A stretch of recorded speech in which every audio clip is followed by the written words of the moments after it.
प्राचीन समय में पूरे विश्व में भारत सबसे बड़ा धर्म, शिक्षा और अध्यात्म का केंद्र हुआ करता था। बौद्ध धर्म, जैन धर्म और हिंदू धर्म के बारे में जानने के लिए विदेशों से भिक्षुक और यात्री भारत के लिए आते थे। इन्हीं में से एक नाम चाइनीज ट्रेवलर वेन-सांग का भी आता है, जिन्हें धर्म की इतनी जिज्ञासा थी कि वो 6 सालों में 4500 किलोमीटर चलकर भारत पहुंचे। करीब 12 साल उन्होंने भारत में बिताए और अपने साथ ज्ञान का एक बहुत बड़ा भंडार चीन ले गए। आज हम प्राचीन भारत के बारे में जो कुछ भी जानते हैं, उनमें वेन-सांग का एक इम्पोर्टेंट रोल रहा है। भारत में आने का उनका एकमात्र उद्देश्य था नालंदा यूनिवर्सिटी में आकर बौद्ध धर्म और संस्कृत की शिक्षा प्राप्त करना। करीब 1500-1600 साल पहले बिहार की नालंदा यूनिवर्सिटी की पूरी विश्व में एक अलग पहचान हुआ करती थी। वेन-सांग इंडियन हिस्ट्री का एक ऐसा नाम है जिसे हमारी इंडियन हिस्ट्री में एक अलग नाम मिलता है। अगर वेन-सांग भारत ना आए होते तो शायद भारत के इतिहास के बारे में हमें काफ़ी कुछ जानकारी मिलती ही नहीं। कौन थे आखिर ये वेन-सांग और किस तरीके की परेशानियों का सामना करके वे भारत आए? भारत के बारे में उन्होंने अपनी किताब में आखिर क्या क्या लिखा और चीन में क्यों उनका नाम आज भी सम्मान से लिया जाता है? हेलो एवरीवन, मैं आकृति अग्रवाल आज आपके सामने एक नया वीडियो लेकर उपस्थित हूं। अपने आज के वीडियो में हम जानेंगे कि आखिर वेन-सांग कौन थे और 7वीं शताब्दी में भारत क्यों आए। तो चलिए बिना देर किए वीडियो को शुरू करते हैं और जानते हैं इस बारे में डिटेल में। 6th और 7th सेंचुरी में कई विदेशी यात्री भारत में शिक्षा प्राप्त करने के लिए आते थे। न सिर्फ चीन से बल्कि नेपाल, तिब्बत, श्रीलंका, इंडोनेशिया और यहाँ तक कि कोरियन भिक्षुक भी नालंदा यूनिवर्सिटी में पढ़ने के लिए आते थे। लेकिन फिलहाल हम सिर्फ वेन-सांग के बारे में बात करेंगे। 602 ईस्वी में चीन में जब उनका जन्म हुआ तो माता पिता ने नाम उनका चेन युई रखा। बचपन से ही उनके अंदर बौद्ध धर्म के बारे में जानने की जिज्ञासा उत्पन्न होने लगी थी। वे भगवान बुद्ध की शिक्षाओं से काफ़ी प्रभावित थे। 13 साल की उम्र में तो उन्होंने दीक्षा तक ग्रहण कर ली थी और सिर्फ 20 साल की उम्र में एक मॉन्क यानी कि भिक्षुक बन गए और उन्हें नया नाम मिला वेन-सांग। 7th सेंचुरी की शुरुआत तक बौद्ध धर्म के ज़्यादातर शास्त्रों का चाइनीज़ लैंग्वेज में ट्रांसलेशन हो चुका था। वेन-सांग ने जब वो चाइनीज़ ट्रांसलेशन वाली किताब पढ़ी तो वो संतुष्ट नहीं हुए। उन्हें लग रहा था कि ये ट्रांसलेशन बहुत अच्छे नहीं है। वो सभी ट्रांसलेशन संस्कृत लैंग्वेज से किए गए थे। वेन-सांग ओरिजिनल सोर्स से और भी ज़्यादा डीप स्टडी करना चाहते थे। इसके लिए संस्कृत सीखना ज़रूरी था।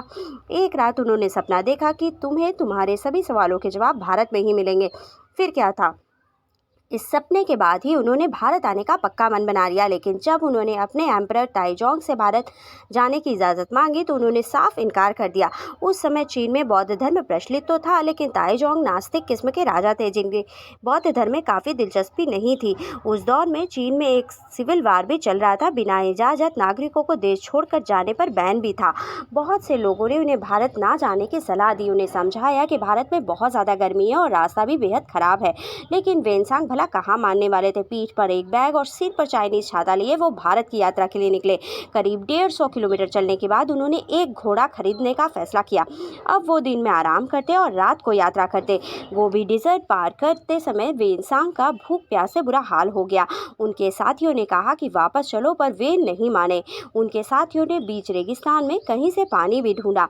वेन-सांग ने प्यास बुझाई और आगे की यात्रा शुरू की। आपको बता दें कि सेंट्रल एशिया और अफगानिस्तान से होते हुए जलालाबाद के रास्ते उन्होंने भारत पहुंचने का निर्णय किया। वेन-सांग जब कश्मीर पहुंचे तो यहाँ की खूबसूरती को देखकर वो मंत्रमुग्ध हो गए। ऐसी सुंदर जगह उन्होंने पहले कभी नहीं देखी थी। उत्तर भारत में भिन्न जगहों की यात्रा के बाद एक दिन वो गंगा नदी पार कर रहे थे, तभी एक डाकुओं के गिरोह ने उनके नाव पर हमला कर दिया। वे वेन-सांग को मारना चाहते थे और देवी माँ को उनकी बलि देना चाहते थे, लेकिन तभी एक जोरदार तूफान आया और डाकू वहाँ से भाग गए। इस तरह से घूमते घूमते वेन-सांग को अब तक लगभग 6 साल बीत चुके थे। 27 साल की उम्र में वो चीन से निकले थे और अब उनकी उम्र 33 साल तक हो चुकी थी। श्रावस्ती, लुम्बिनी, कुशीनगर, सारनाथ और बोध गया होते हुए वो नालंदा पहुंचे।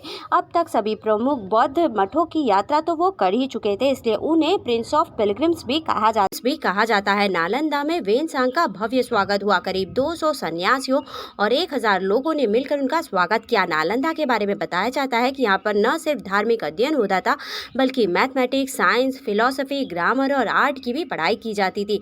आपको बता दें कि 100 से अधिक विषयों के बारे में यहाँ पर पढ़ाया जाता था।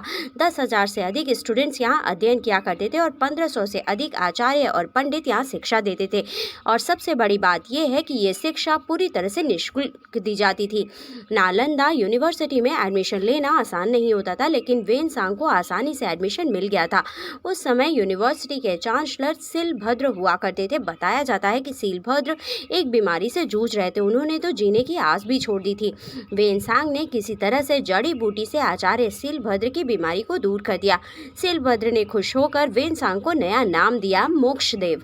वेनसांग ने अपनी डायरी में बताया कि वो शीलभद्र के फेमस स्टूडेंट बन गए थे। विदेशी यात्री होने की वजह से उन्हें स्पेशल ट्रीटमेंट भी दिया जाता था। रोजाना 20 पान, सुपारी, जायफल, धूपबत्ती, आधा किलो चावल और अनलिमिटेड दूध और मक्खन उन्हें दिया जाता था। करीब 6 साल तक वेनसांग नालंदा यूनिवर्सिटी में रहे। पढ़ाई के साथ साथ उन्होंने पढ़ाने का भी काम किया। नालंदा यूनिवर्सिटी का सबसे बड़ा आकर्षण यहाँ की लाइब्रेरी हुआ करती थी, जो वेनसांग को सबसे ज़्यादा पसंद थी। वो कुछ किताबें अपने साथ चीन भी ले जाना चाहते थे, लेकिन नियमों के मुताबिक वो ऐसा कर नहीं सके।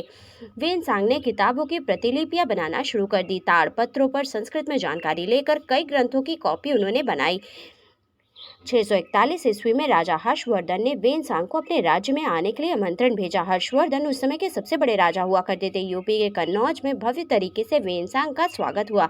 उन्होंने अपनी किताब में राजा हर्षवर्धन के बारे में काफ़ी कुछ लिखा है। उन्होंने लिखा है कि राजा हर्षवर्धन एक न्यायप्रिय राजा थे।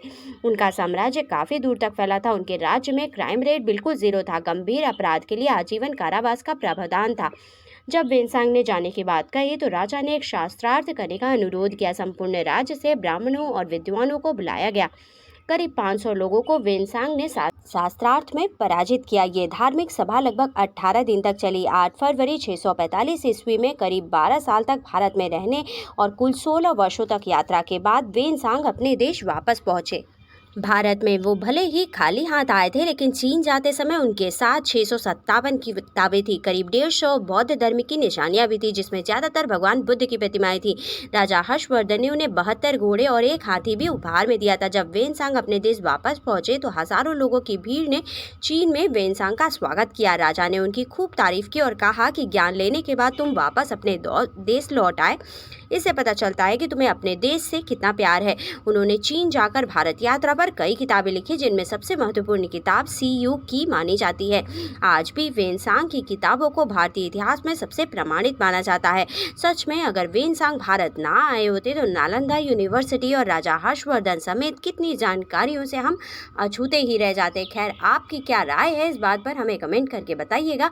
आज के वीडियो में बस इतना ही। For more such interesting video, like and subscribe my channel. Thank you.